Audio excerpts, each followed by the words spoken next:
ಆ ಸಂಕೋಲೆಯಿಂದ ಬಿಡುಗಡೆ ಪಡೆಯುವ ಬಗೆಯನ್ನ ಈ ಶುದ್ಧ ಪರಂಪರೆ ಮಾಡಿದೆ. ಅಂದ್ರೆ ಜಾತಿ ಎನ್ನುವಂಥದ್ದು ಸಂಕೋಲೆ ಆಗಿತ್ತು.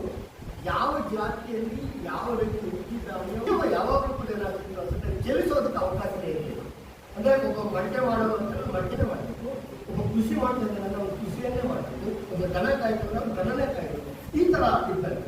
ಆದ್ರೆ ಈ ಸಿದ್ಧ ಪರಂಪರೆ ಈ 84 ಜನ ಸಿದ್ಧರಿದ್ದಾರಲ್ಲ ಅವರೇನ್ ಮಾಡ್ತಾರೆ ಅಂದ್ರೆ ಈ ವೃತ್ತಿಯ ಒಂದು ವೃತ್ತಿಯನ್ನ ಒಂದು ಆಯ್ಕೆ ಅಂತ ಮಾಡ್ತಾರೆ. ಹುಟ್ಟಿನಿಂದ ಬರ್ತಕ್ಕಂಥ ಅಂದ್ರೆ ಸರಹ ಒಬ್ಬ ವೈದಿಕ ಪಂಡಿತರಾಗಿದ್ದಾಗ ಆತ ಒಂದು ಕಮಾರ ಶಾಲೆಯಲ್ಲಿ ಬಾಣವನ್ನ ರೆಡಿ ಮಾಡ್ತಕ್ಕಂಥ. ಇನ್ನೊಬ್ಬ ಕಿಲೋಪ ಆತ ಯಾರೋ ಒಬ್ಬ ಗಾಣಿಗರ ಮನೆಯಲ್ಲಿ ಎಳ್ಳನ್ನ ಮನೆಗೆ ಒಂದು ಎರಡನೇದು ಏನಾಗಿದೆ ಅಂದ್ರೆ ನಾನು ಧಾರ್ಮಿಕತೆಯನ್ನು